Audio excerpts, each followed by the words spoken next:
रसिकाहो नमस्कार. 100.1 मेगाहर्ट्झ आकाशवाणी मुंबई केंद्राची FM gold प्रसारण वाहिनी आणि आपल्या या युवा तरंग कार्यक्रमात मी माधुरी रावराणे आपणा सर्वांचं अगदी मनापासून स्वागत करते. रसिकाहो, आपल्या युवा तरंग कार्यक्रमात नेहमीच आपण तरुणाई किंवा युवा विश्वाविषयी बोलत असतो. यावर्षी अशीच एक गोष्ट घडली आहे, म्हणजे पॅरिस ऑलिम्पिकमध्ये कोल्हापूरच्या स्वप्नील कोसाळेनं नेमबाजीमध्ये पुरुषांच्या 50 मीटर रायफल 3 या प्रकारात कांस्य पदक पटकावलं आणि तमाम भारतीयांची मान अभिमानानं उंचावली. आमची तर जरा अधिकच उंचावली, कारण स्वप्नील हा आमच्या कोल्हापूरचाच, नाही का? तुम्ही म्हणाल, आज म्हणजे गणपतीच्या एक दिवस आधी का बरं एकदम ही ऑलिम्पिकवर बोलतीये? कारण सुद्धा तसंच आहे. कारण रसिकाहो, स्वप्नीलचं हे जे पदक आहे ना, हे संपूर्ण देशासाठी एक मोठं यश आहे. पण त्याच्या या यशामध्ये स्वप्नील सोबतच किंबहुना जरा जास्तच स्वप्नीलच्या ज्या गुरु आहेत, प्रशिक्षक आहेत, दीपाली देशपांडे यांचा जास्तच वाटा आहे, योगदान आहे. कारण हा काही केवळ 1-2 वर्षांचा सराव नाही आहे ना, ती आहे एका तपाची तपश्चर्या. आणि आज आपल्या भेटीला या स्वप्नील कोसाळेच्या गुरु, मार्गदर्शक, प्रशिक्षक, ज्या स्वतः आंतरराष्ट्रीय स्तरावर नेमबाज आहेत आणि त्याचबरोबर प्रशिक्षकसुद्धा आहेत, आणि त्यांचा एकूण प्रवास हा जवळपास 37 वर्षांचा आहे. परी दुःख सुखे हासले, कारण टोकियो ते पॅरिस हा जो प्रवास होता, हा थोडा असा वर खाली नेणारा असा होता. रसिकाहो, ते नेमकं काय आहे हे आपण जाणून घेऊया दीपाली देशपांडे यांच्याकडून. दीपाली देशपांडे मॅडम, तुमचं मनापासून स्वागत आहे आमच्या आजच्या या कार्यक्रमात. Thank you so much. तर दीपाली मॅडमविषयी सांगताना मी खूप गोष्टी सांगता येतील, की दीपाली देशपांडे या स्वतः आंतरराष्ट्रीय स्तरावरच्या नेमबाज आहेत, स्वतः अर्जुन पुरस्कार विजेत्या आहेत आणि एशियन गेम्समध्ये त्यांनी रौप्यपदक पटकावलेलं आहे. 2004च्या ॲथेन्स ऑलिम्पिकमध्ये सुद्धा त्यांचा सहभाग होता.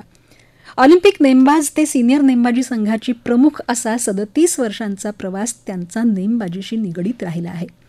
आणि आज त्या स्वप्नील कोसाळेसोबतच सिफ्ट कौर आहे, अर्जुन बबुता आहे, अशा एकूण 6 जणांना त्या प्रशिक्षण देत आहेत. मॅडम, कसं आहे की स्वप्नीलनं पदक जिंकल्यानंतर आम्हाला सगळ्यांना खूप आनंद झाला, आणि आताच तो महाराष्ट्राचा, आमच्या कोल्हापूरचा म्हटल्यानंतर तर अधिकच झालं. तुमची नेमकी भावना काय होती? स्वप्नीलला मिळालं याचा मला आनंद आहेच, पण जसं मी आपलं बोलणं जेव्हा झालं होतं तेव्हा ही 6 मुलं एक ज्युनियर, म्हणजे बऱ्याच 12 वर्ष ही मुलं माझ्याबरोबर ट्रेनिंग करतात. जेव्हा ती अगदी ज्युनियर शूटर म्हणून माझ्याकडे आली होती, तर त्यांचा हा जो 12 वर्षाचा त्यांचा प्रवास, माझा प्रवास हा तो 37 वर्षाचा तो वेगळाच आहे. पण ही मुलं खूप लहान असल्यापासून मी त्यांना बघते, टीनेजमधून, आणि अगदी म्हणजे मोठी मोठी स्वप्न घेऊन येतात.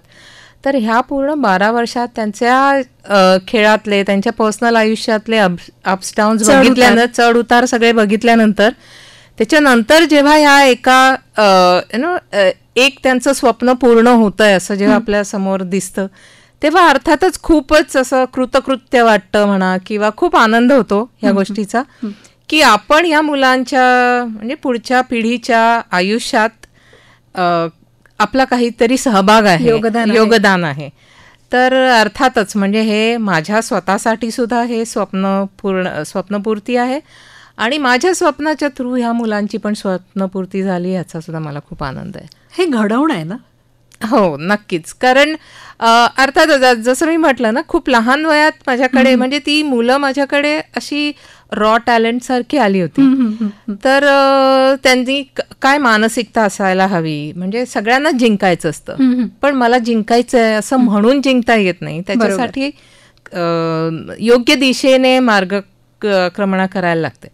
तर ह्या सगळ्या गोष्टी, आणि त्यांना सतत, आणि मुलं आहेत, वाढत्या वयातली मुलं आहेत, त्यांचे स्वतःचे काही पर्सनल इश्यूज असतात, काही टेम्पटेशन्स असतात, की ज्याच्यामुळे ती काही कधी कधी थोडंसं डामाडौल होऊ शकतात. भावनिक आंदोलन खूप असतात, कारण त्यांची ज्युनियर असतात. आणि मुळात ह्या मुलांसाठी ज्युनियर टू सिनियर हे जे ट्रान्झिशन आहे ना, ते खूप कठीण असतं, आणि तेव्हा त्यांना योग्य मार्गदर्शनाची खूपच गरज असते. तर हा सगळा त्यांचा प्रवास बघितल्यामुळे आणि स्वप्नील कसं एक कोल्हापूरच्या एक राधानगरी तालुक्यातल्या एका छोट्या गावातून आलेला मुलगा आहे, त्यामुळे एकूणच त्याच्यासाठी त्याच्या कुटुंबासाठी हे किती आवश्यक होतंय ही म्हणजे हे पदक, याची मला पूर्ण जाणीव आहे. त्यामुळे मला त्याचा अजून एक आनंद आहे. आणि पुन्हा महाराष्ट्रातल्या आपल्याला हे 72 वर्षांनी मिळालेलं पदक आहे. तर महाराष्ट्रात जी मुलं ऑलिम्पिक खेळतात त्यांच्यासाठी तर खूपच आवश्यक होते हे ब्रेक थ्रू. हा ब्रेक थ्रू आहे ना, की सगळ्या, नाहीतर आपण करत असतो आणि कधी कधी असं वाटतं की ह्याचं पुढे काही होणार आहे की नाही. सो त्यावेळी हे जे माइलस्टोन्स असतात ना ते खूपच आवश्यक असतात. आता याच्यामध्ये एक प्रतिक्रिया आपली अशी होती की टोकियोत गमावलं आणि पॅरिसमध्ये कमावलं. नेमकं काय झालं होतं? कारण टोकियोचा जो संपूर्ण काळ होता तो मला वाटतं बहुतेक कोविडचा काळ होता आणि तिथे सुद्धा ऑलिम्पिकचा संघ जातोय, मुलं जात आहेत, काय होईल म्हणजे अनिश्चितता होती बरीचशी. काय घडलं होतं नेमकं तेव्हा? टोकियोचं कसं झालं म्हणजे आता जर मी माझ्या करिअरचा आणि स्पेशली प्रशिक्षक म्हणून माझ्या पूर्ण ह्या प्रवासाचा जर विचार केला तर टोकियो जर नॉट ऑल टाईम लो नाही म्हणणार मी, परफॉर्मन्स चांगलाच होता, टीम खूप स्ट्रॉंग होती आपली, पण एक भावनिकदृष्ट्या ते मी अगदी म्हणजे तो पराभव मी फार मनावर लावून घेतला होता. कारण मला असं वाटलं अगदी जिव्हारी लागला होता. कारण मी स्वतः अशी खूप महत्वाकांक्षी नाही आहे. मी फक्त मला जे आवडतं ते मी नेहमीच मला जे आवडतं ते करत गेले आणि त्यामुळे असं खूप मोठं काहीतरी करायचंय किंवा असं कधीच माझ्या मनात नव्हतं. पण जेव्हा ही मुलं माझ्याकडे आली तेव्हा माझ्या मनात नेहमी हे असायचं की ह्यांची माझ्यावर जबाबदारी आहे, ही खूप मोठी जबाबदारी आहे की ती खूप अपेक्षेने माझ्याकडे आली आहे, तर त्यांची स्वप्न पूर्ण करण्यासाठी त्यांना योग्य ती मदत करणं माझं काम आहे. आणि जेव्हा टीमची जबाबदारी माझ्यावर सोपवली तर ती जबाबदारी मला निभावता नाही आली, ह्याचं मला खूप मला जिव्हारी लागलं होतं टोकियोला. त्यामुळे तिथून आल्यानंतर आणि काय दोष द्यायला ह्या सगळे म्हणजे एवढी मोठी टीम असते, तुम्ही सगळ्यांकडे बोटं दाखवू शकता, पण माझ्या मनात असं होतं की मी होते ना तिथे. सो मी बऱ्याच गोष्टी अशा आहेत की मी वेगळ्या पद्धतीने करू शकले असते असं मला वाटलं. आणि मग तेव्हा मी ठरवलं की पॅरिसच्या दृष्टीने जी तयारी करायची आहे तेव्हा कुठचंही एक्सक्यूज नाही चालणार. जे आहे ते आहे. तुला आता आम्ही इतकी वर्ष ह्या खेळात आहे, 4 ऑलिम्पिक्स ऑलरेडी मी बघितली आहेत, तर मला पूर्ण परिस्थितीची जाणीव आहे, काय होऊ शकतं, कोण काय बोलू शकतं, कोण काय करू शकतं, ह्या सगळ्याची कल्पना आहे. तर त्या दृष्टीने खेळाडूंची तयारी अशी करायची की काहीही झालं तरी पदक मिळालंच पाहिजे. कधी नाही असं नाही, म्हणजे मिळालंच पाहिजे. म्हणजे ते परिस्थिती you should win in spite of everything. आणि त्या दृष्टीने त्यांची तयारी केल्यामुळे म्हणजे ही मुलं जेव्हा गेली ऑलिम्पिकला मला खूपच खात्री होती की पदक तर मिळणार. कोण मिळवणार हे तर तुम्ही नाही सांगू शकत, काय कुठच्या रंगाचं मिळणार हे ऑलिम्पिकमध्ये तुम्ही नाही सांगू शकत, कारण स्पर्धा खूपच म्हणजे चुरस एवढी असते. तर पण पदक मिळणार याची मला पूर्ण खात्री होती. सो म्हणून म्हणजे टोकियोत जो मानसिक शांतता जी मी गमावली होती ती पॅरिसमध्ये कमावली. बरं, या सगळ्यांसोबत तुमचं एक वेगळं नातं आहे. स्वप्नील तर तुम्हाला दुसरी आई म्हणतो. स्वप्नील तुमच्याकडे कधी आला होता आणि कसं आहे हे नातं, हा बॉन्ड कसा आहे नेमका? स्वप्नील माझ्याकडे 2012-13 मध्ये आला होता. म्हणजे जेव्हा पहिल्यांदा मी ज्युनियर नॅशनल टीमची चीफ कोच म्हणून मला अपॉइंट केलं होतं. म्हणजे एक NRAचा म्हणजे आमची जी नॅशनल फेडरेशन आहे त्यांचा एक ज्युनियर प्रोग्राम त्यांनी ठरवलं होतं की ज्युनियर्स पासून आपण एक बेस बनवायचा प्रयत्न करूयात. सो तेव्हा मी आणि जसपाल राणा पिस्टल शूटर्ससाठी होता आणि मी रायफल शूटर्ससाठी होती. स्वप्नीलचं वय होतं असेल तेव्हा 2012 म्हणजे साधारण 17-18 वर्षाचा होतात. तर आणि तेव्हा तो क्रीडा प्रबोधिनीच्या शूटर म्हणून आला होता. आणि मुळात आम्ही दोघेही मराठी असलो तरी सुद्धा आम्ही महाराष्ट्रात भेटलो नाही, आम्ही दिल्लीत भेटलो. कारण अर्थातच नॅशनल टीममध्ये होता तो, म्हणून माझ्याकडे आला. तर तेव्हा अगदी म्हणजे काहीतरी खेळायचं, हे आपल्याला आवडतं म्हणून हेच करायचं, असं ती मुलांना म्हणजे त्यांना सगळं जिंकणं वगैरे आवडायचं, पण मुळात त्यांना तो खेळ खेळायला आवडायचा. बंदूक, गोळ्या आणि त्या टार्गेटवर दिसणं. सो एकतर त्यांना ते स्वप्न दाखवणं आणि ते हे स्वप्न आपण पूर्ण करू शकतो, रुजवणं. ते रुजवणं, जे इव्हन आमच्या मनात सुद्धा जसं बामसर, संजय सरांनी त्या काळात रुजवलं होतं ते, किंवा आम्हाला मुळात हा ऑलिम्पिक स्पोर्ट आहे हेही माहीत नव्हतं तेव्हा 1987 मध्ये. तर साधारण त्याच मानसिकतेतून ही मुलं आली होती माझ्याकडे. तर त्यामुळे खूप यंग एजमध्ये आल्यामुळे ते खूप ओपन माइंडेड असतात. आपण कोणीही थोडीशी म्हणजे त्यांची आपली कोणीतरी काळजी करतंय, आपल्यासाठी कोणीतरी काही करतंय, एवढं त्यांना कळलं की त्यांना पुरेसं असतं ते. तर तो त्यांचा जो विश्वास जिंकणं हे माझ्यासाठी सगळ्यात पहिली पायरी होती. कारण मग एकदा तो विश्वास असला की मग मी उठ म्हटलं की उठणार, बस म्हटलं की बसणार, ह्याची खात्री होती मग. तर त्यामुळे तो म्हणजे बॉन्ड तो तिथूनच डेव्हलप झाला. आणि त्याआधी म्हणजे तो ज्युनियर टीममध्ये त्याच्या आधी सुद्धा 1 वर्ष होता. तर तेव्हा जी सगळी अनागोंदी होती, म्हणजे असं कोणी धड कोच नाही, कोणी त्यांना म्हणजे एकत्रितपणे शिकवणारं नाही, तर त्यामुळे जेव्हा मी आले ह्याच्यात तेव्हा त्यांना तो फरक जाणवला आणि त्याचा मला खूप फायदा झाला की इन्स्टंटली म्हणजे माझ्यावर त्यांनी विश्वास ठेवला. आणि मग मी जसं जसं आम्ही प्रोग्राम बनवत गेलो तसं ते फॉलो करत गेले आणि त्याचा रिझल्ट सुद्धा त्यांना ज्युनियर कॉम्पिटिशन्समध्ये नाही, आणि इव्हन 2015च्या ज्युनियर एशियन चॅम्पियनशिपमध्ये त्याला 3 सुवर्ण आणि 1 रौप्य आहे. सो आणि ती खूप मोठी कामगिरी होती, म्हणजे खूपच बिकट परिस्थितीत त्याने ते केलं होतं. तर तो जो कॉन्फिडन्स तिथून आला आणि पुन्हा नॅशनल चॅम्पियनशिपमध्ये राष्ट्रीय स्तरावर गगन नारंग, संजीव राजपूत ह्या मुलांबरोबर खेळताना त्याने काही त्यांच्या पुढे जाऊन सुद्धा जिंकला तो. तर ह्या सगळ्यातून त्यांना मग म्हणजे तिथे एक तो बॉन्ड, आणि ह्या प्रत्येक वर्षागणिक तो बॉन्ड अजून स्ट्रॉंग होत गेला. आणि ह्यामध्ये जेव्हा त्यांचं जसं मी म्हटलं की बॉयहुड मधून ॲडल्टहुड मध्ये जेव्हा येतात तेव्हा त्यांचे बरेच काही इमोशनल भावनिक आंदोलन असतात, बऱ्याच गोष्टी बदलत असतात, त्यांच्या आजूबाजूची परिस्थिती बदलत असते, कधी इन्सिक्युरिटीज असतात, मला जॉब हवा आहे, पुढे काय होणार, मी जिंकणार नाही जिंकणार, काही म्हणजे. तर ह्या सगळ्या, आणि कधी कधी त्यांच्याकडे म्हणजे इवन आर्थिक ह्याच्यात सुद्धा म्हणजे आमचा खेळ इतका इक्विपमेंट ओरिएंटेड आहे, त्याच्यासाठी ज्या गोळ्या लागतात, बंदुका लागतात, बाकी इतर इक्विपमेंट्स लागतात, मग त्याच्यामुळे काही इन्सिक्युरिटीज होऊ शकतात. अशा वेळी एक भक्कम कोणीतरी पाठीशी राहणं की तू कर, मी बघते.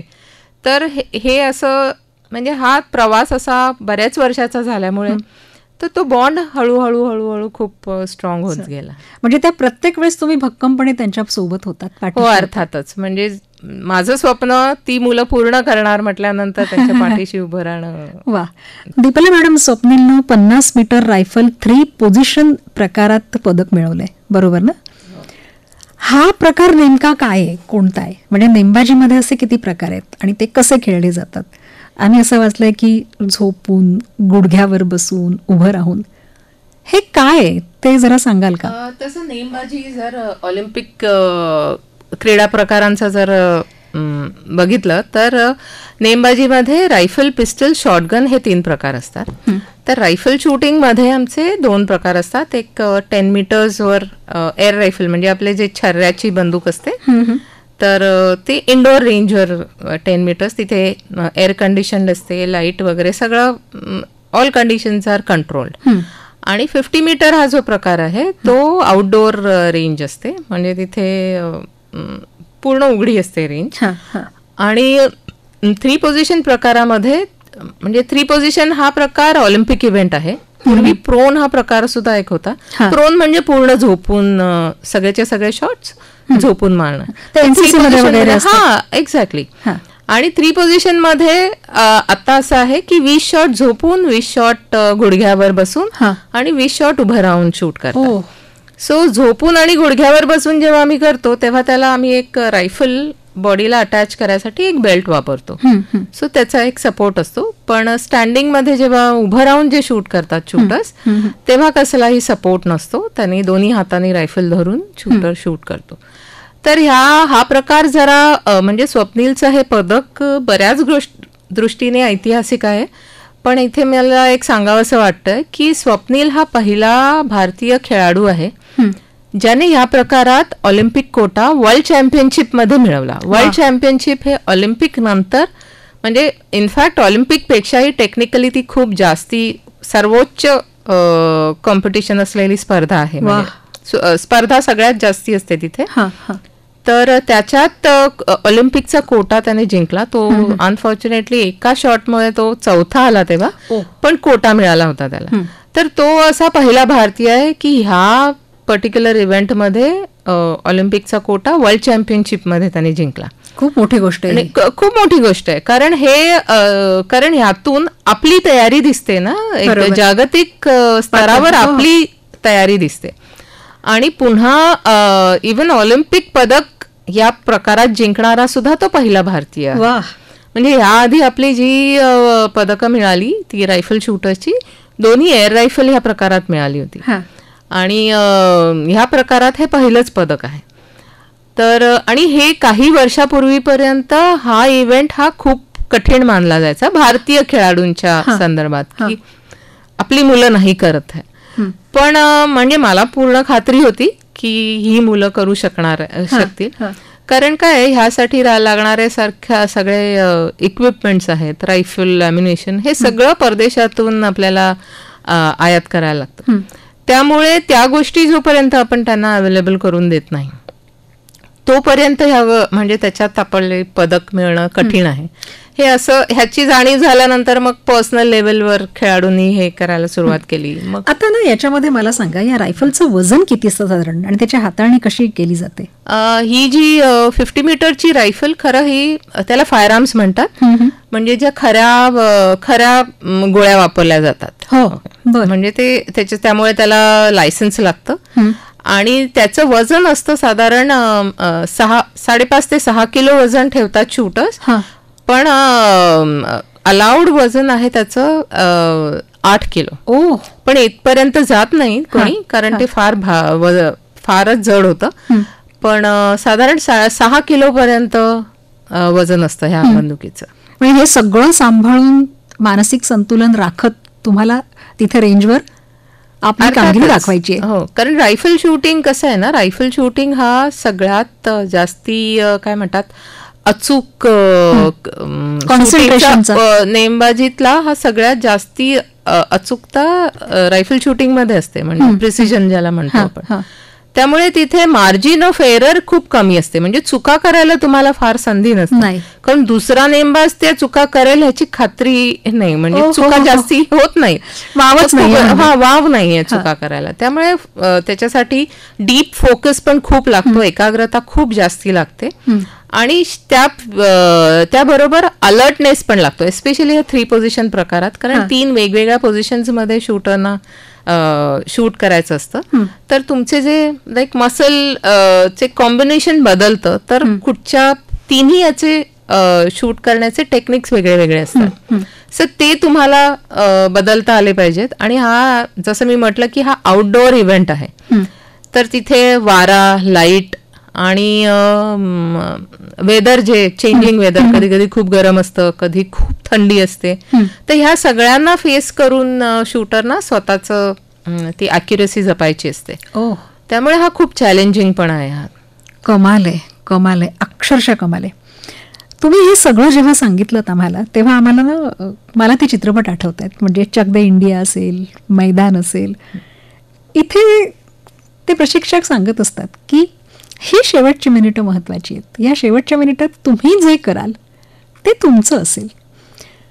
एक खेळाडू म्हणून, म्हणजे मी स्वतः खेळाडू आहे त्यामुळे मी हे समजू शकते, पण ज्यांनी मैदानावर तसे खेळ किंवा तसे सामने नाही त्यांना खेळता आले, त्यांनी चित्रपटाच्या, मालिकांच्या माध्यमातून हे सगळं पाहिलेलं आहे.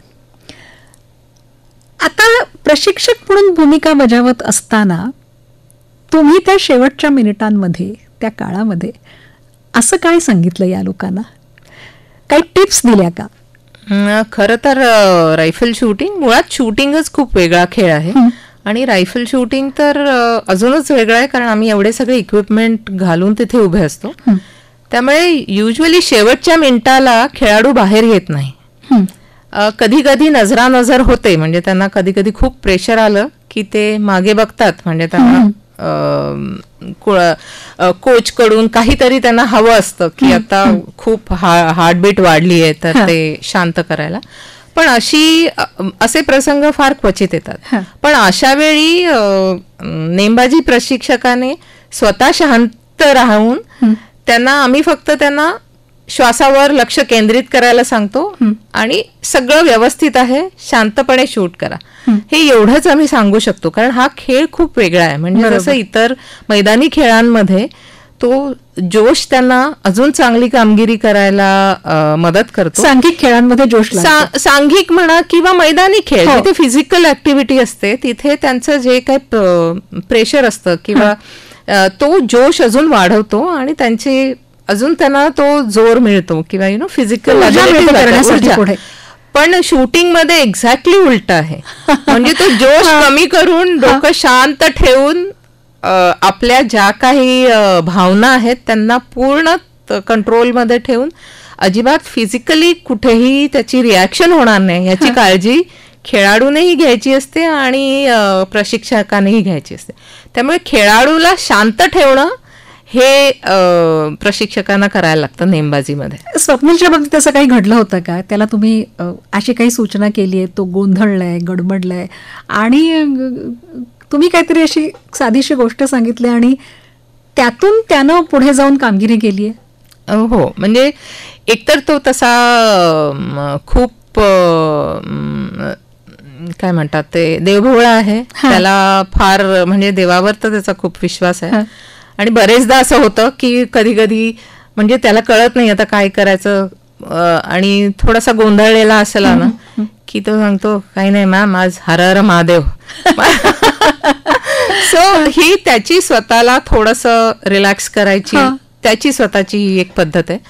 पण एक हे सांगू शकते मी की जेव्हा ऑलिम्पिक ट्रायल्स होत्या तर ऑलिम्पिक जेवढं महत्वाचं होतं तेवढ्याच ह्या ट्रायल्स ह्यावेळी खूप महत्वाच्या होत्या. कारण आता ह्या ऑलिम्पिकसाठी जी सिलेक्शन प्रोसेस होती त्याच्यात तुमचा मागचे कुठचेच परफॉर्मन्सेस काहीच काउंट होणार नव्हतं. ते 4 ट्रायल्स घेतल्या होत्या NRA आणि त्या 4 मधल्या बेस्ट 3 स्कोर्स घेऊन तुम्ही ऑलिम्पिकला जाणार. त्यामुळे त्यांना ऑलिम्पिकसाठी तर पीक परफॉर्मन्स हवाच होता, पण त्याच्या आधी 2 महिने त्यांना स्वतःचं बेस्ट 4 वेळा देणं खूप आवश्यक होतं. तर त्याची पहिलीच मॅच होती तेव्हा त्याने ही शॉट व्हेरी वेल, म्हणजे पहिली नीलिंग पोझिशन असते तर त्याच्यात त्याने 198 काहीतरी शूट केलं. त्याच्यानंतर प्रोन पोझिशन असते त्याच्यात 200 आउट ऑफ 200 ही शॉट, म्हणजे out of 400 he shot 398. So it's a very good score, म्हणजे वर्ल्ड क्लास स्कोअर आहे. सो जेव्हा तो स्टँडिंगला उभा राहिला आणि ट्रेनिंगमध्ये ठीक कधीतरी थोडीशी इनकन्सिस्टन्सी होती पण तरी सुद्धा यू शूटिंग गुड. तर त्यामुळे मी तर निवांत बसले होते आणि मी त्यांना खूप दिवसांनी बघत होते. म्हणजे त्यांचे इतर काही काही कॅम्प्स कॉम्पिटिशन्स होते तेव्हा मी सोबत नव्हते, तर मी जस्ट बघत होते. आणि त्याने जेव्हा साइटर्स म्हणजे वॉर्मअप शॉट्स जेव्हा तो शूट करायला लागला तर ही started shooting all over the place स्टँडिंगमध्ये. आणि ऑलरेडी 398 मारल्यानंतर म्हटलं एवढा चांगला स्टार्ट मिळाल्यानंतर आता हा खराब नाही करू शकत. म्हणजे तेव्हा त्याला ते तिथे कंट्रोल करणं खूप जरुरी होतं. पण अनयुज्युअली खराब सगळीकडे, म्हणजे 9-8 खूपच वाईट शूटिंग करत होता. थोडा वेळ मी म्हटलं ठीक आहे हा सेटल होईल मग मी बोलेन ह्याच्याशी. अजून थोडा वेळ बघितलं पण ते तसंच कंटिन्यू झालं. मग शेवटी म्हटलं आता बस झालं, आता काहीतरी करायला. मग मी जस्ट मागे गेले, त्याला मागे बोलवलं. म्हटलं स्वप्नील काय होतंय, तर काहीतरी टेक्निकल इश्यू होता आणि तो त्यावेळी मॅचच्या मध्ये त्याच्या लक्षात येत नव्हता. नाही तो करेक्ट करणं शक्य नव्हतं. म्हणजे सम सेटिंग वॉज नॉट गुड, म्हणजे काहीतरी रायफलचं सेटिंग बरोबर नव्हतं आणि त्यामुळे ते सगळे इकडे तिकडे लागत होते. म्हटलं बघ स्वप्नील, तुला आता एवढा चांगला स्टार्ट मिळालाय, ओके, पुढे तू करशीलच चांगला शूट, पण ते कशाला वाया घालवायचं. म्हटलं एकच काम कर, तुला माहिती आहे ना तुझा जो नॅचरल रिदम आहे त्याच्यावर फोकस कर आणि 20च शॉट आहे, जस्ट फिनिश इट ऑफ. आणि मी येऊन बसले मागे आणि त्याने अजून 2-3 शॉट्स शूट केले, ठीकठाक लागले. आणि त्याने जी काही 10-10-10ची माळ त्याच्यानंतर सुरू केली, म्हणजे इट वॉज अनबिलिव्हेबल. आणि ही शॉट खूप ग्रेट नाही मारला, पण ही शॉट डिसेंट इनफ आणि it was a very good score. तर ते झाल्यानंतर मागे आल्यावर म्हणतो आज देवीचीच कृपा होती. सो म्हणजे ह्या इट इज जस्ट दॅट की ना, एक प्रशिक्षक म्हणून म्हणजे मुलं तर तिथे शूटर जेव्हा करत असतो आणि त्याला अपेक्षित रिझल्ट मिळत नाही तेव्हा ते डिस्टर्ब होतात. तर त्यांना मुळात आधी शांत करून योग्य गोष्टीवर त्यांचं लक्ष वळवणं किंवा केंद्रित आणणं, पुन्हा त्या ट्रॅकवर आणणं. कारण त्याचा जो नॅचरल रिदम आहे, आता हा खूप इतके वर्ष खेळणारा खेळाडू आहे, त्यामुळे काही गोष्टी बरोबर नसल्या तरी तो पर्टिक्युलर वेळी त्या सेकंदांमध्ये करण्याची कुवत त्यांच्याकडे आहे. बरोबर. तर फक्त त्याला थोडंसं ट्विक केलं की ते करू शकतात. सो बस, तर तेवढं केलं आणि it worked very well. Deepali madam, आणखी एक प्रसंग ऑलिम्पिकच्या वेळेसच घडला होता. हो, ॲक्च्युली काय झालं होतं की या पॅरिस ऑलिम्पिकला मी त्याच्याबरोबर गेले नव्हते. मी इथे मुंबईतच होते. आणि म्हणजे मला एवढी तर ही मुलं आता इतके वर्ष त्यांच्याबरोबर सहवास आहे आणि इंटरॅक्शन असते, तर त्यांनी एक टार्गेटचा फोटो पाठवला तरी मला कळतं की काय कुठे गडबड असू शकते. आणि स्वप्नील तसा रेग्युलरली माझ्या टचमध्ये होता आणि प्रत्येक ट्रेनिंग नंतर तो सांगायचा. पण जेव्हा फायनली म्हणजे पुण्याला आम्ही ट्रेनिंग केलं त्यानंतर तो फायनली कॅम्पला गेला, तर ते 2 दिवस सगळं ठीक होतं. 3ऱ्या दिवसापासून सगळ्या त्याच्या थोड्या थोड्या तक्रारी सुरू झाल्या होत्या की ही पोझिशन ठीक नाही आहे, ह्याच्यात जरा गडबड आहे, हे नाही. मग एक दिवस म्हणाला की जाऊ दे, आज शूटिंगबद्दल बोलूयाच नको. आणि तेव्हा मी जरा एकदम हबकले होते. मी म्हटलं अरे कोचला सांगतो ऑलिम्पिकला जाणार आहेस आणि कोचला सांगतो शूटिंग बद्दल नको बोलूया, म्हणजे म्हटलं काय चाललंय शूटिंग मध्ये वगैरे असं. पण मला एवढी खात्री होती की म्हणजे तो करू शकेल मॅनेज आणि बघूया कसं होतंय. मग नंतर पुन्हा ते जेव्हा पॅरिसला पोहोचले तेव्हा 1-2दा म्हणाला की हां ठीक चालेल, म्हणजे थोडीशी इनकन्सिस्टन्सी होती त्याच्या शूटिंगमध्ये. तर एकदा शेवटचं जेव्हा त्यांचं ट्रेनिंग होतं, एक मॅचच्या आदल्या दिवशी प्री इव्हेंट ट्रेनिंग असतं, तर त्याला मी म्हटलं तर त्याच्या आधी मला एकदा फोन कर. तर त्याचा अर्जुनची जेव्हा मॅच झाली त्या दिवशी त्याचा मला फोन आला होता आणि थोडं वायफाय ह्याच्यावर व्हॉट्सअपवर कॉल असल्यामुळे मध्ये मध्ये कट होत होता. पण त्याच्या बोलण्यावरून तेव्हा त्याने मला जरा डिटेलमध्ये टेक्निकली काही गोष्टी सांगितल्या. असं होतं, इथे पडतंय तिथे पडतंय, काय मागेच वजन जाते, रायफल वरच जाते. आणि त्यानंतर मला काही गोष्टी म्हणजे समथिंग क्लिक्ड. मग मी त्याला एक फोन करून सांगितलं की काही प्रॉब्लेम नाही आहे, तू तुझ्या नीलिंग रोलमध्ये फक्त 2 टिश्यू पेपर चुरून घाल. कारण काय असतं, तो नीलिंग रोल जो असतो, आम्ही नीलिंगमध्ये ज्याच्यावर बसतो तो नीलिंग रोल त्याच्यावर सगळा बॉडी आपली बॅलन्स करत असतो, भार असतो. आणि बॅलन्स ह्या पोझिशनमध्ये बॅलन्स खूप इम्पॉर्टंट असतो. तर ते जर तो जो रोल असतो तो जर कमी जास्ती झाला तर सगळ्या पोझिशनचा बॅलन्स बिघडू शकतो. आणि युजली असं होत नाही, कारण ते एकदा फिलिंग केलं की ते लॉक्ड असतं. पण प्रवासात म्हणजे डेली बेसिसवर ते वापरतात, तर कधीतरी त्याच्यातलं फिलिंग निघतं किंवा ते चेपलं जातं. तर आणि त्यामुळे काही असा बॅलन्स वगैरे बिघडू शकतो. तर त्यावेळी मला असं वाटलं की that could be a reason. So म्हणाला ठीक आहे. आणि त्यावेळी त्याला पॉझिटिव्ह माइंड फ्रेममध्ये ठेवणं जास्ती आवश्यक होतं, म्हणजे इतर काही खूप जास्ती टेक्निकल करेक्शन्स मी सांगू शकत नव्हते. तर तो म्हणाला बरं. आणि मग त्याने प्री इव्हेंट ट्रेनिंगमध्ये ते ट्राय केलं. इट वर्कड व्हेरी वेल. आणि इनफॅक्ट तुम्ही जर त्याची क्वालिफिकेशन पहिली राऊंड जर बघितली तर kneeling is he strongest position. म्हणजे त्याच्यात त्याने 99 आउट ऑफ 100 म्हणजे 198 पुन्हा त्याने त्याच्यात शूट केलं. आणि that gave him lot of confidence आणि बेस, म्हणजे स्कोअरला सुद्धा तो एक बेस बनला. त्यामुळे ही could make it to the finals. So आणि हे सगळं पॉसिबल पण ह्याच्यामुळे होतं की ह्या मुलांबरोबर माझा एवढ्या वर्षाचा सहवास आहे. त्यामुळे म्हणजे त्याचा आवाज ऐकला ना त्या दिवशी, तर म्हणजे तक्रारी होत्या, हे ठीक नाहीये, ते ठीक नाहीये, पण त्याचा आवाज ऐकल्याच मला कळलं की तो एकदम व्यवस्थित आहे. आणि मी इमिडिएटली त्याच्या मेंटल ट्रेनरना फोन केला. मी म्हटलं त्याचा आत्ता फोन आला होता आणि त्याला मी हे सांगितलंय, बट ही साऊंडेड रिअली गुड, त्यामुळे I am not at all worried. आणि इट शोड, म्हणजे त्याच्या तो फायनलची जर तुम्ही त्याचे पूर्ण हे बघितला व्हिडिओ, तर त्याच्या चेहऱ्यावर तो कॉन्फिडन्स दिसतो जो त्याच्या आवाजातून मला जाणवला होता त्या दिवशी. मस्त. आता याच्यामध्ये स्वप्नीलच्या आधी म्हणजे अर्जुन बबुताचं पदक हुकलं होतं आणि तो 4थ्या स्थानावर होता.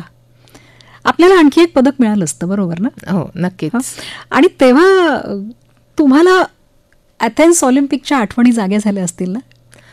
हो, म्हणजे अथेन्सच्या असंच नाही, आणि खूप म्हणजे असं बरेचदा होतं खेळाडूंच्या बाबतीत की अगदी थोड्या फरकाने आपण तो पदक हुकतं.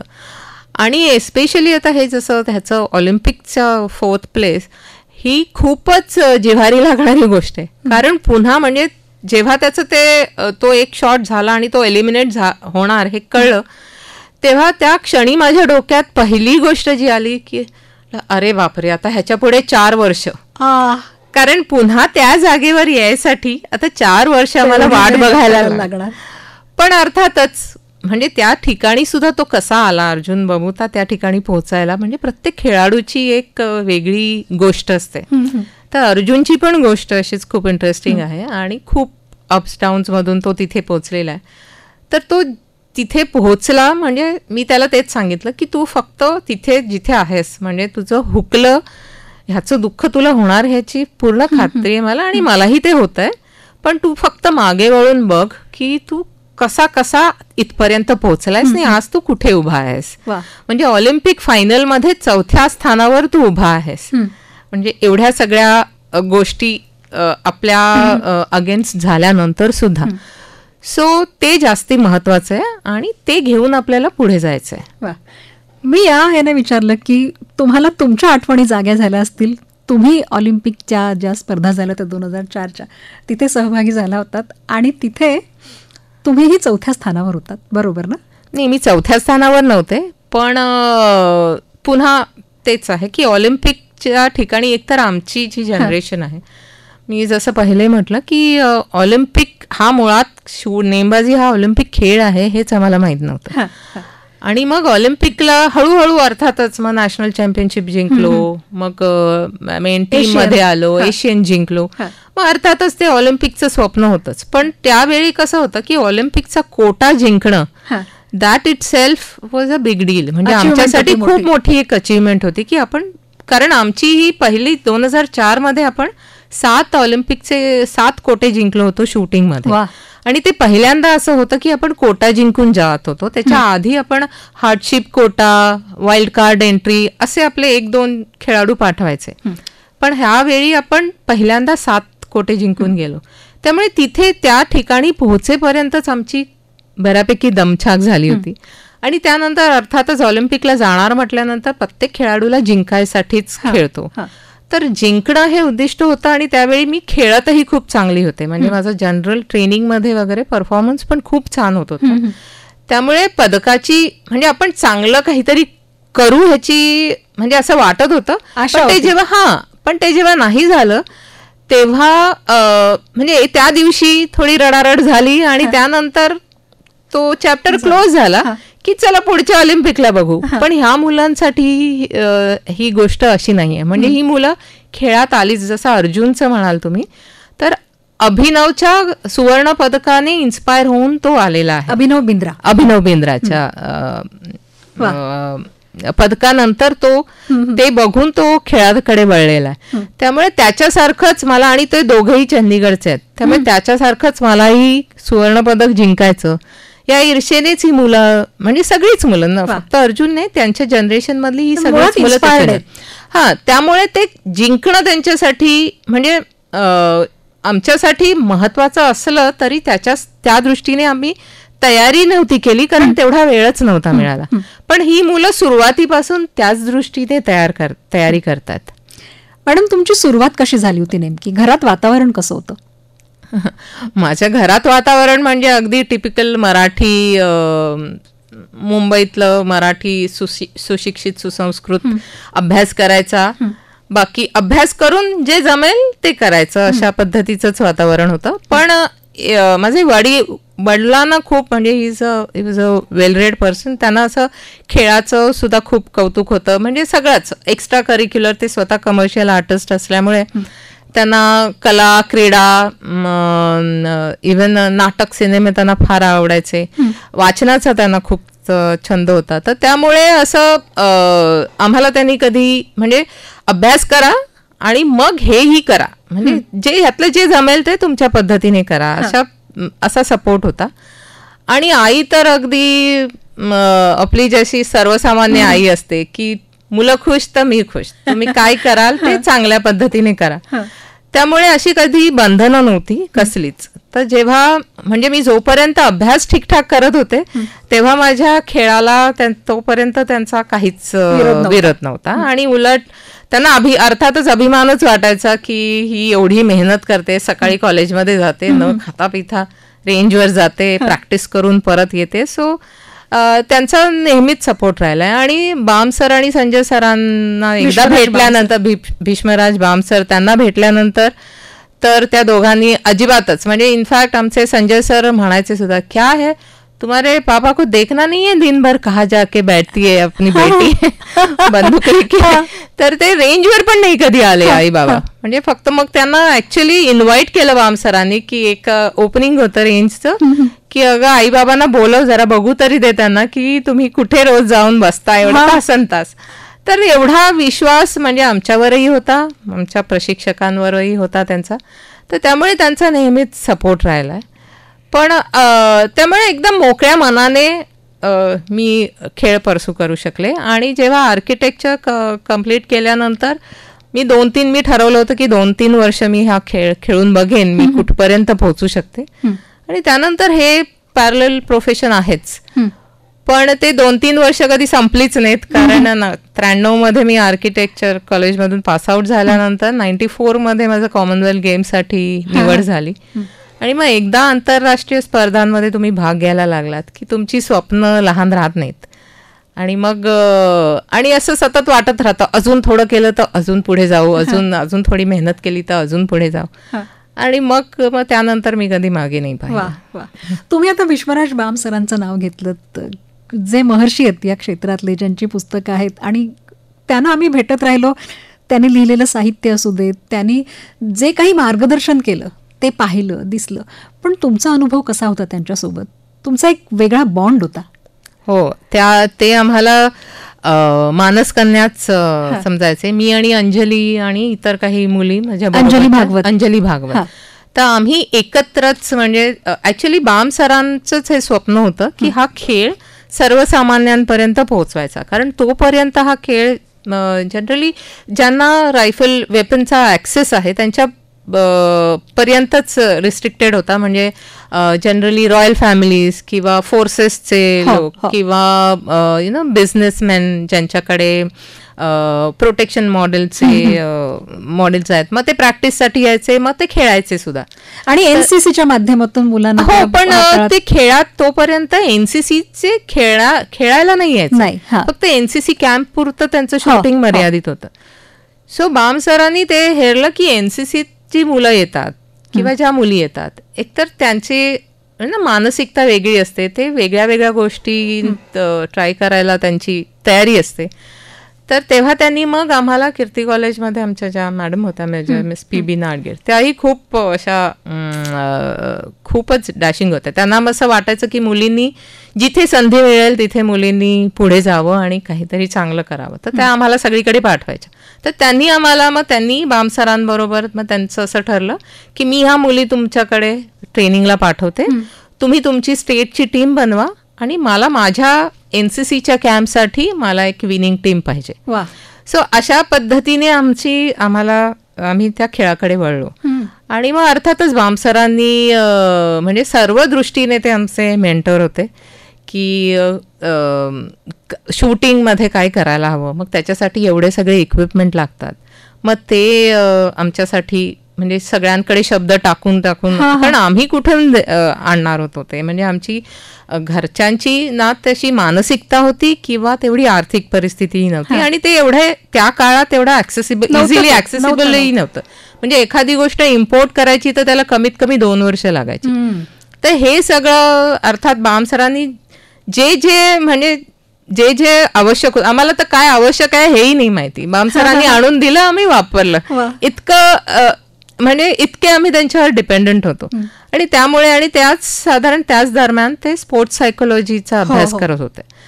तर मग ते जे काही नवीन टेक्निक शिकले की ते रेंजवर येऊन आम्हाला बसवायचे आणि सगळ्याचे प्रयोग आमच्यावर व्हायचे. Sports psychology. हा, तर त्यामुळे काय झालं की म्हणजे खूपदा मला हे असं जाणवतं की जेव्हा बाम सरांचा एवढा प्रभाव आहे आमच्यावर पहिल्यापासून, की बरेचदा बोलताना मला असं वाटतं की मी बाम सरांसारखी बोलते, किंवा तो जो सेल्फ टॉक असतो, ज्या पद्धतीने मी माझ्या खेळाडूंशी बोलते, तर ते त्यांच्या ते जसे आमच्याशी बोलायचे, आणि he was very soft spoken आणि खूप पॉझिटिव्ह होते सर.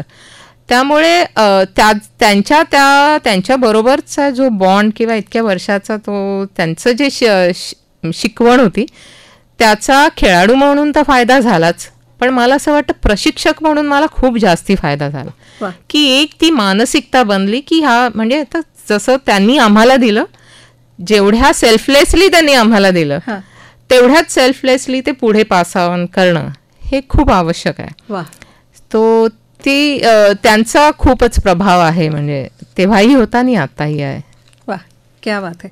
दीपाली मॅडम, आम्ही ऑलिम्पिकचे सामने आता आम्हाला दिसत आहेत दूरचित्रवाहिनीवर, यूट्यूबच्या माध्यमातून, पण एक गोष्ट कशी आहे की ऑलिम्पिकची तयारी नेमकी कशी केली जाते हा प्रश्न नेहमीच आमच्या मनात असतो.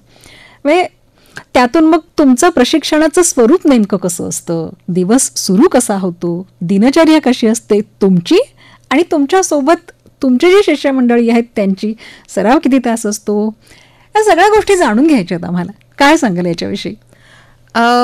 सरावाचं म्हणाल ना तर नेमबाजी तीन गोष्टींवर त्याचा पाया रचला जातो. एक फिजिकल, मेंटल आणि टेक्निकल. कारण रायफल शूटिंगमध्ये मी मागे सुद्धा जसं म्हटलं की आम्ही खूप जास्ती इक्विपमेंट वापरतो आणि 3 वेगवेगळ्या पोझिशन्समध्ये त्यांना शूट करायचं असतं आणि खूप प्रिसिजन हवं असतं. त्यामुळे टेक्निकल ट्रेनिंग खूप महत्त्वाचं असतं, कारण it's a skill sport again. आणि दुसरं आहे फिटनेस, आणि तिसरं आहे मेंटल ट्रेनिंग. तर असं म्हणतात की shooting is 80% mental and 20% physical. पण माझं मत असं आहे की हे तिन्हीही म्हणजे इट्स लाईक अ ट्रायपॉड, आणि ह्या तिन्ही गोष्ट इक्वली इम्पॉर्टंट आहेत. आणि मेंटल ऑफकोर्स जेव्हा विनिंग आणि लुझिंग ह्या ठिकाणी जेव्हा खेळाडू येतो तेव्हा अर्थातच त्याची मेंटल स्ट्रेंथ जास्ती मॅटर करते. ती सगळ्याच खेळांमध्ये. सगळ्याच खेळांमध्ये. पण नेमबाजीमध्ये जसं मगाशी मी म्हटलं की तुम्हाला ते तुमचे इमोशन्स कंट्रोल करून ते कंटेन करायला लागते, तुमची एक्साइटमेंट. त्यामुळे ते जास्ती त्याच्यासाठी वेगळं ट्रेनिंग करावं लागतं. तर जनरली आमचा दिवस जो सुरू होतो तो सकाळी, काही खेळाडू असतात ते सकाळी लवकर म्हणजे 5:30-6 वाजता काही मेडिटेशन करतात, काही योगा करतात, तिथून तो सुरू होतो. त्यानंतर आमचं युजली 3 ते 4 तास साधारण टेक्निकल ट्रेनिंग असतं पहिले. त्यानंतर थोडे रेस्ट आणि रिकव्हरी, लंच 2-1 तास दुपारी, आणि त्यानंतर संध्याकाळी दे डू फिजिकल ट्रेनिंग करतात. तर म्हणजे फिजिकल ट्रेनिंग सुरुवातीला ॲक्च्युली काय झालं की आम्ही जेव्हा ह्या खेळात आलो तेव्हा ह्या ॲटिट्यूडमुळे की 80% मेंटल आणि 20% फिजिकल, ही गोष्ट खेळाडूंच्या इतके मनात बसली होती, म्हणजे ती थोडीशी कन्व्हिनियंट होती. म्हणजे आळस करायला आळसासाठी एक एक्सक्यूज. पण खरं फिजिकल फिटनेस हा कुठच्याही खेळात जर तुम्हाला एक्सेल करायचं असेल, उत्कृष्ट कामगिरी करायची असेल, तर फिजिकल फिटनेस हा बेस आहे, तो पाया आहे. कारण अगदी चेससाठी सुद्धा 15-15 तास जेव्हा ते बसतात तेव्हा त्यांना सुद्धा तो फिटनेस लागतो. तरच म्हणजे जर शरीर तुमचं फिट असेल तर माइंड फिट राहणार, म्हणजे मन तुमचं तेवढं चांगलं काम करणार. अगदी बरोबर आहे. त्यामुळे फिजिकल फिटनेस आणि हीच एक मेन गोष्ट आहे जी आमच्या पिढीने पुढच्या पिढीपर्यंत खूप स्ट्रॉंगली पोहोचवली असं मला वाटतं. की आम्ही जेव्हा हे ज्युनियर कोचिंग सुरू केलं तेव्हा सगळ्यात पहिले सकाळी योगा 5:30 वाजता आणि संध्याकाळी फिजिकल फिटनेस. मध्ये अर्थातच टेक्निकल ट्रेनिंग इम्पॉर्टंट होतं आणि ते करायचेच खेळाडू, पण ह्या 2 गोष्टींवर अजिबात कॉम्प्रोमाइज नाही. तर अशा पद्धतीने आमचा हा हे चालतो. आता याच्यामध्ये फिजिकल फिटनेस विषयी तुम्ही म्हणालात, पण मग डाएट कसं असतं, तणावाचं नियोजन कसं असतं? म्हणजे कसं आहे की खेळाचं स्वरूप जेव्हा आम्ही पाहतो तेव्हा हा खेळ सांघिक नाहीये. वैयक्तिकरित्या प्रत्येकाकडं लक्ष देणं हे खूप महत्त्वाचं आहे आणि प्रत्येकाचे प्लस मायनस पॉईंट्स पाहणं. स्वभाव वेगळे असतात, पद्धत वेगळी असते. त्रयस्थाच्या भूमिकेतून तुम्ही जेव्हा पाहता आणि त्याचं मूल्यमापन करता, सोपं काम नक्कीच नाही आहे. हे किती आव्हानात्मक वाटतं? कसं असतं की ग्रासरूटला किंवा डेव्हलपमेंटल जेव्हा त्या लेवलला जेव्हा खेळाडू असतो तेव्हा ह्या गोष्टी थोड्या सोप्या असतात, कारण त्यांचे जे काही प्रॉब्लेम्स असतात किंवा जास्ती टेक्निकल असतात आणि मोठे मोठे असतात, म्हणजे फार इझिली विजिबल असतात त्या गोष्टी. ज्या चुका करतात त्या लगेच नजरेत येतात. पण एलिट लेवलला जेव्हा खेळाडू जातो, जसं आत्ता ही जी 6 मुलं माझी ऑलिम्पिक प्रॉबेबल्स होते आणि 6 ऑलिम्पिक ट्रायल्सला जेव्हा खेळत होती तेव्हा म्हणजे त्या पूर्ण वर्षभरात जेव्हा मी त्यांची तयारी करून घेत होते तेव्हा मला ते खूप प्रकर्षाने जाणवलं. म्हणजे इतके वर्ष, कारण त्यांच्याबरोबर खूप म्हणजे त्या डेव्हलपमेंटल स्टेजपासून त्यांच्याबरोबर असल्यामुळे खूप ग्रॅज्युअल झाले त्यांची आतापर्यंतचा प्रवास. पण इथे आल्यानंतर मला ते खूप स्ट्रॉंगली जाणवलं की हे 6 खेळाडूंना ह्या लेवलला हाताळणं हे खूपच कठीण आहे आणि त्याचा खूप म्हणजे त्याच्यासाठी मला खूप स्वतःवर खूप काम करायला लागलं आणि खूप अलर्ट राहावं लागतं. तुमची टीम आहे सोबत का तुम्ही एकट्या करता हे सगळं? नाही, मी एकटीच करते. कारण आमच्या ज्या म्हणजे कसं झालंय नेमबाजीमध्ये की आमची ही पहिली generation of coaches, qualified coaches, ज्यांनी हे अनुभव स्वतः घेतलेले आहेत. तर आम्ही हे 4-5च खेळाडू असे आहोत की जे ह्या म्हणजे ऑलिम्पिक दर्जाचा खेळ स्वतः खेळलेले आहेत, त्यातून गेलेले आहोत. त्यामुळे आता पुढच्या पिढीसाठी कदाचित म्हणजे पुढच्या पिढीसाठी जास्ती कोचेस म्हणजे आता येत आहेत नवीन नवीन कोचेस. जेव्हा ही स्वप्नीलची पिढी जेव्हा कोचिंगमध्ये येईल ना तेव्हा त्या दर्जाचे म्हणजे ती समज असलेले बरेच बदललेलं असेल. तर त्यामुळे सध्या तरी मी एकटीच ह्याच्यावर काम करते. पण अर्थातच त्याबरोबर त्यांचे फिजिओथेरपिस्ट आहेत, न्यूट्रिशनिस्ट आहेत, मेंटल ट्रेनर्स आहेत. सो हे दे बिकम माय टीम. म्हणजे हे प्रत्येकाला वेगवेगळे असतात का? मेंटल ट्रेनर्स हो प्रत्येकाला, कारण मेंटल ट्रेनिंग असं आहे ना की मेंटल ट्रेनर स्वतः एक माणूस आहे, तर त्याचा स्वभाव किंवा त्याची एक पद्धत आहे इंटरप्रिट करायची किंवा काही गोष्टी प्रेझेंट करायची, तर त्या समोरच्या खेळाडूपर्यंत कशा पोहोचतात हे खूप महत्वाचं असतं. त्यामुळे मेंटल ट्रेनर हा खूप खूपच जास्ती वैयक्तिक गोष्ट होऊन जाते आणि त्यांचा खूप फायदा होतो. म्हणजे कसं आहे की नेमबाजी हा खेळ म्हणजे असं म्हणतात की शूटिंग इट सेल्फ इज एक वे ऑफ मेडिटेशन आहे, कारण तुम्हाला पूर्ण आपले सगळं आणि पूर्ण लक्ष स्वतःवरच केंद्रित करायला लागतं. तुम्हाला कोणी अपोनंट नाही आहे. So you are your own opponent. So स्वतःशीच आहे. त्यामुळे पूर्ण लक्ष स्वतःवर केंद्रित करायला लागतं आणि तुम्हाला सतत स्वतःला अपडेट करायला लागतं आणि स्वतः मध्येच सुधारणा सतत कराव्या लागतात.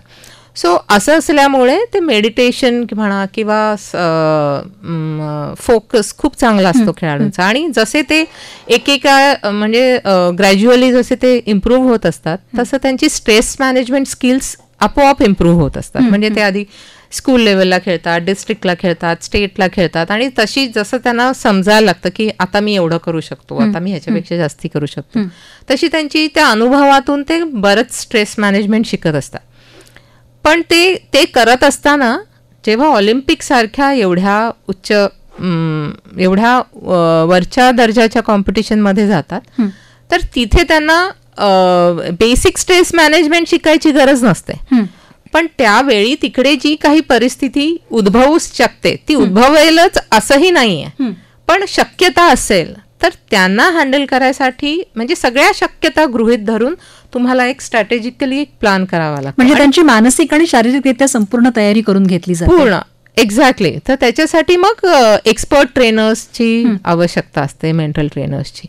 मला ना आता इथे एक प्रश्न असा वाटतोय की इतका 37 वर्षांचा तुमचा अनुभव आहे, हा पुस्तक रूपाने लिहावा किंवा प्रसिद्ध करावा असं कधी वाटलं का? अजून तरी नाही वाटलेलं, कारण मी बरेचदा डायरी लिहायला बसते. कारण बाम सर नेहमी सांगायचे की लिहा डायरी, लिहा डायरी. डायरी लिहायचो आम्ही ॲज अ खेळाडू. आम्ही सगळेच शूटिंग डायरी एक मेंटेन करतो. आणि मी जेव्हा म्हणजे 3 पोझिशन जेव्हा चांगलं करायला लागले तेव्हा बाम सर मला म्हणायचे की आता तू पुस्तक लिही, म्हणजे पुढच्या लोकांना हे कळेल. पण अजून तरी मला म्हणजे असं कधी मी दरवेळी डायरी लिहायला बसते, 2-3 ओळी लिहून बंद करते. त्यामुळे लिखाणाचे म्हणजे एक्झॅक्टली काय लिहायचं हे अजून तरी काही हे माझ्या डोक्यात नाहीये. पण एक इथे मी सांगेन की गेल्या म्हणजे ई पाठशाला कोविडच्या दरम्यान स्पोर्ट्स अथॉरिटी ऑफ इंडियाने ई पाठशाला म्हणून एक उपक्रम चालवला. तर त्याच्यासाठी त्यातले काही क्लासेस मी घेतले होते. तर ते क्लासेस घेण्यासाठी मी काही म्हणजे मला जे काही माहिती आहे टेक्निकल गोष्टी तर त्या डॉक्युमेंट करायला सुरुवात केली. आणि त्या जेव्हा डॉक्युमेंट करत असताना इतक्या गोष्टी कळल्या, म्हणजे स्वतःच आम्ही करत असतो पण त्याचं रिझनिंग पाहिजे ना. जेव्हा तुम्ही समोरच्याला जेव्हा त्या गोष्टी एक्सप्लेन करायच्या असतील तर त्याला समजतील अशा पद्धतीने त्याचं रिझनिंग पण पाहिजे की हे का करायचं. बरोबर. तर हे करता करता बऱ्याच गोष्टी माझ्या लक्षात आल्या. आणि त्याच्या पुढे जाऊन आता स्पोर्ट्स अथॉरिटी ऑफ इंडियाचेच NIS म्हणजे त्यांची नॅशनल इन्स्टिट्यूट ऑफ स्पोर्ट्स आहे, त्याच्या वतीने काही डिप्लोमा आणि सर्टिफिकेट कोर्सेस वगैरे मध्ये मी काही क्लासेस घेते. तर तिथेही मला ती स्वतःमध्ये ती ग्रोथ दिसली की ते डॉक्युमेंट करताना बऱ्याच गोष्टी आपण नव्याने शिकतो. आणि त्याचा फायदा ह्या मुलांच्या ट्रेनिंगमध्ये पण झाला. आणि आहेत हे पुस्तक लिहीन की नाही माहिती नाही, पण कुठच्या तरी पद्धतीने ह्या गोष्टी कुठेतरी डॉक्युमेंटेड असायला हव्यात, म्हणजे माझ्या अनुभवाचा उपयोग पुढच्या पिढीला फायदा होईल त्यांना. तुम्ही आम्हाला या सगळ्या गोष्टी सांगताय, हा सगळा प्रवास प्रेरणादायी आहेच, पण त्याच्या बरोबरीनं आम्हाला ना एक चित्रपट सुद्धा दिसतोय की कशी सुरुवात झाली, ही कशी मुलं. खरं आहे ना, म्हणजे आम्ही स्पोर्ट्सवर आधारित जे सिनेमे आहेत ते पाहिलेले आहेत, पण हा सगळा प्रवास जेव्हा तुम्ही सांगताय ना तेव्हा सुद्धा आम्हाला तो तसा दिसतोय चित्रपट. आणि हे जेव्हा तुम्ही सगळं लिहून काढाल किंवा ते पुस्तक रूपानं जर प्रसिद्ध झालं तर त्याचा फायदा होईलच, पण त्याच्या बरोबरीनं जसा तो आता आम्हाला दिसला तसा इतरांना सुद्धा दिसेल तो चित्रपट. हो नक्कीच. कारण प्रत्येक खेळाडू तशी तर प्रत्येक माणसाची एक स्वतंत्र स्टोरी असते, म्हणजे त्याच्या बाजूने. आणि आपण सगळेच आपल्या आयुष्यात इतके इन्व्हॉल्ड किंवा बिझी असतो, आपण दुसऱ्याच्या बाजूने विचार केला तर ते जाणवतं की प्रत्येकाचा एक स्वतंत्र स्ट्रगल आहे आणि त्याची एक प्रत्येकाची स्टोरी असते. आणि खेळाडूंची तर प्रत्येक खेळाडूला वेगळ्या म्हणजे वेगळ्या बॅकग्राऊंड मधून येतात, वेगळी परिस्थिती असते, सगळे आर्थिक सामाजिक सगळेच. आणि पुन्हा त्यांचे स्वभाव वेगळे वेगळे असतात. त्यामुळे आपला स्वभाव हा पण कधी कधी अशी एक गोष्ट असते की ज्याच्यावर तुम्हाला तो स्वभाव तुमच्या मार्गात अडसर कधीतरी बनू शकतो. मात करून पुढे जाता मग तो स्वभाव सुद्धा तुम्हाला बदलता आला पाहिजे थोडासा, की ज्या पद्धतीने तुम्ही जे काही ध्येय तुमचं ठरवलंय तिथपर्यंत तुम्ही पोहोचू शकाल. दीपाली ताई, आता ना आपण शेवटच्या टप्प्यावर आहोत. तुम्ही स्वतः उत्तम नेमबाज आहात, प्रशिक्षक आहात. तुमच्यातला नेमबाज किंवा खेळाडू तुम्हाला जास्त आवडतो का प्रशिक्षक? खरं सांगायचं तर मला माझ्यातला प्रशिक्षक जास्ती आवडतो. कारण माझी आजी मी लहान असताना नेहमी म्हणायची ही एकतर वकील होईल किंवा शिक्षक होईल. कारण अर्थात मी खूप बडबड करायचे म्हणून ती असं म्हणायची. पण समहाव जेव्हा मी कोच म्हणून म्हणजे प्रशिक्षक म्हणून सुरुवात केली तर ते कुठेतरी मला सतत हे जाणवायचं की हे खूप आतून येत आहे. म्हणजे त्यांच्यासाठी ह्या मुलांसाठी जे काय करायचं किंवा म्हणजे ह्याच्यासाठी मला फार विचार नाही करायला लागत की ह्यांच्यासाठी मी काही करू की नाही करू, की कारण खेळाडू म्हणून मी कष्ट तेवढेच घेतले, पण त्याच्यात बरेचदा सुरुवातीला तर असं होतं की बाम सर आपल्यासाठी एवढं करतात, संजय सर रोज येऊन तिथे बसतात, मग आता आपल्याला काहीतरी केलं पाहिजे, ही अशी भावना होती. पण प्रशिक्षक म्हणून जेव्हा हे मी सुरू केलं तेव्हा मी केलं कारण मला त्याच्यात ते खूप आतून आलं. त्यामुळे मला वाटतं हे आणि कसं आहे ना की ह्याच्यात वर्सेटिलिटी खूप आहे. म्हणजे तेव्हा कसं खेळाडू म्हणून मी सतत स्वतःकडेच बघायचं, खूपच आत्मकेंद्रीय असतो. नेमबाज हा नेहमी आत्मकेंद्रीय असतो, कारण आम्ही स्वतःकडेच बघणं गरजेचं रिक्वायर्ड असतं.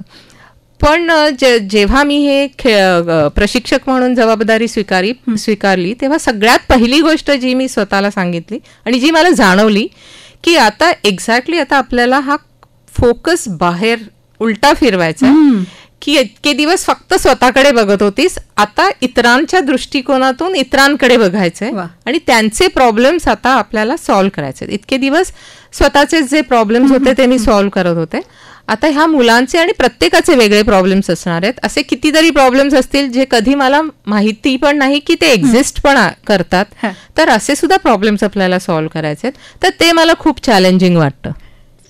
आता ज्या मुलांना या क्रीडा प्रकारात किंवा शूटिंगमध्ये यायचं असेल तर त्यांनी काय केलं पाहिजे? वयाच्या कितव्या वयाच्यापासून खेळायला सुरुवात केली पाहिजे? सुरुवात कशी करायला हवी? सर्वसाधारणपणे 10 वर्ष हे एक लिमिट ठेवलंय मी, पण 10 वर्ष सुद्धा थोडं कमीच आहे.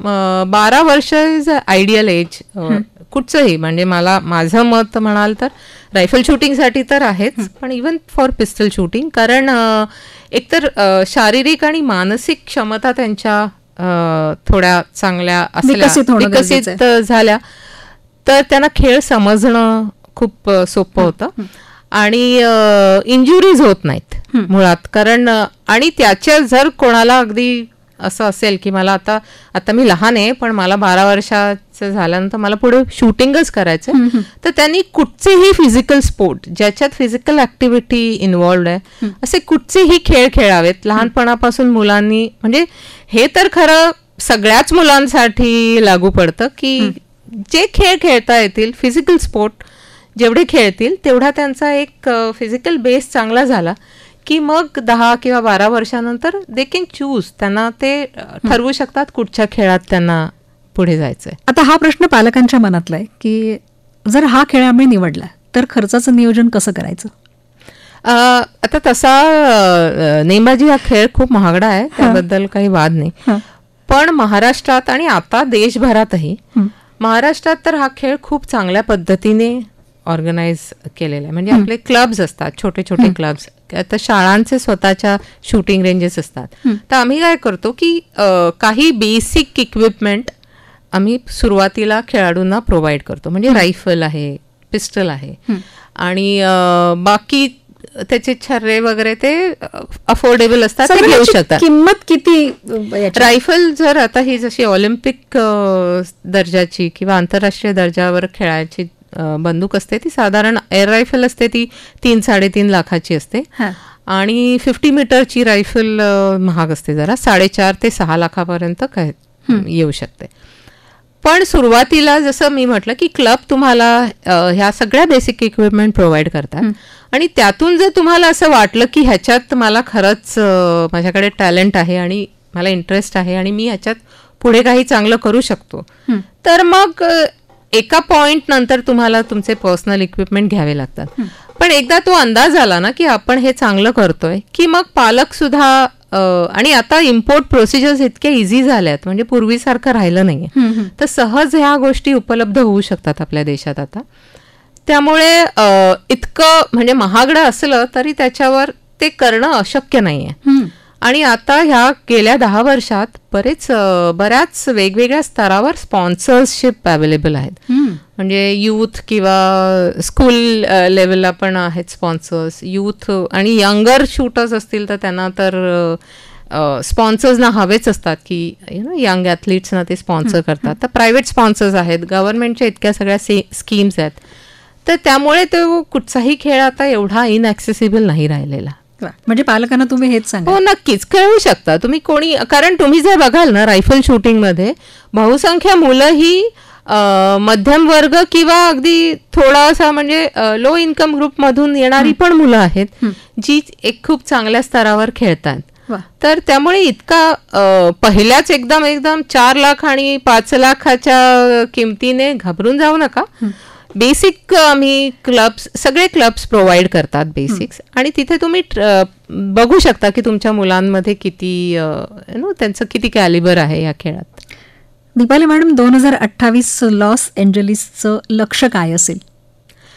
आता कसं झालंय की 2021चं टोकियो ऑलिम्पिक आणि हे पॅरिस ऑलिम्पिक्स ह्या दोन्ही सायकल्स ज्या होत्या ना त्या अनयुज्युअल सायकल्स होत्या. म्हणजे टोकियोची कोविडमुळे एक्स्ट्रा लांब झाली, 1 वर्ष एक्सटेंड झाली, आणि पॅरिसची 1 वर्ष छोटी झाली. तर 2028ची पूर्ण नॉर्मल सायकल असणार आहे. आणि ह्या गेल्या 8-10 वर्षातच इंडियन शूटिंग एरिना एवढा इम्प्रूव्ह झाला आणि इतका तो खेळ इतका म्हणजे खरंच ॲक्च्युली तळागाळापर्यंत गावागावात पोहोचलेला आहे. त्यामुळे 2028मध्ये आणि पुन्हा गेले 2 ऑलिम्पिक्स शूटिंगला मेडल न मिळाल्यामुळे तो जो मेंटल ब्लॉक जो बसला होता तो ह्या ऑलिम्पिकने पूर्ण तो मेंटल ब्लॉक निघालाय. सगळे दरवाजे उघडलेले आहेत. त्यामुळे 2028 हे भारतीय नेमबाजांसाठी खूपच चांगलं, खूपच आशादायी आहे. आणि 4 वर्षाचा कालावधी आहे. आता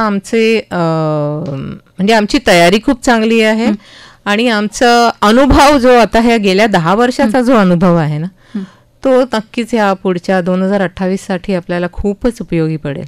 वा, इतकं सुंदर आशादायी चित्र उभं केलं आणि आम्हाला आता खात्री वाटायला लागली आहे.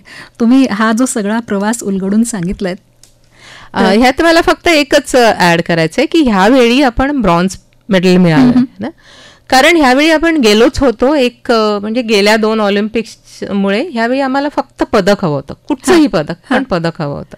पण ह्या ब्रॉन्झ मेडल मिळाल्यानंतर आपण बघितलं असेल की सुवर्ण पदकापासून आपले कुठचेच खेळाडू फार दूर नव्हते. त्यामुळे आता ह्याच्या पुढची जी तयारी असेल 2028ची ती सुवर्ण पदकासाठीच होईल. वा वा, आणि ते तसंच हो यासाठी आमच्याकडून खूप साऱ्या शुभेच्छा. आज हा सगळा प्रवास उलगडून सांगताना ना किती मोठी प्रेरणा मिळाली असेल तुम्हाला शब्दात नाही सांगता येणार. म्हणजे जशी ती आम्हाला मिळाली तशीच ती नवीन जे खेळाडू आहेत जे या क्षेत्रात येऊ इच्छित आहेत, पालकांच्या मनातले जे काही प्रश्न असतील त्या सगळ्या प्रश्नांना सुद्धा उत्तरं मिळाली असतील अशी मी आशा करते. आणि दीपालीताई, तुम्ही इथं येऊन वेळात वेळ काढून आलात म्हणजे कसं, जेव्हा तुम्ही हो म्हणालात ना तेव्हा असं वाटलं की अरे वा. आणि हा संवाद इथे या स्टुडिओत बसून झाला याचा खूप आनंद आहे. पुढच्या सगळ्या वाटचालीसाठी आमच्याकडून खूप साऱ्या शुभेच्छा आणि इथे आलात त्यासाठी तुमचे मनापासून खूप धन्यवाद. खूपच, आणि ह्या सर्वच खेळांसाठी ही खूप चांगली गोष्ट आहे की तुमच्या माध्यमातून आम्ही सर्वसामान्यांपर्यंत आमचा खेळ पोचवू शकतो आणि क्रीडा क्षेत्राबद्दल जेवढी माहिती आम्ही देऊ शकतो. तर तुमचे खूप खूप आभार की तुम्ही मला इथे बोलवलं. धन्यवाद. धन्यवाद.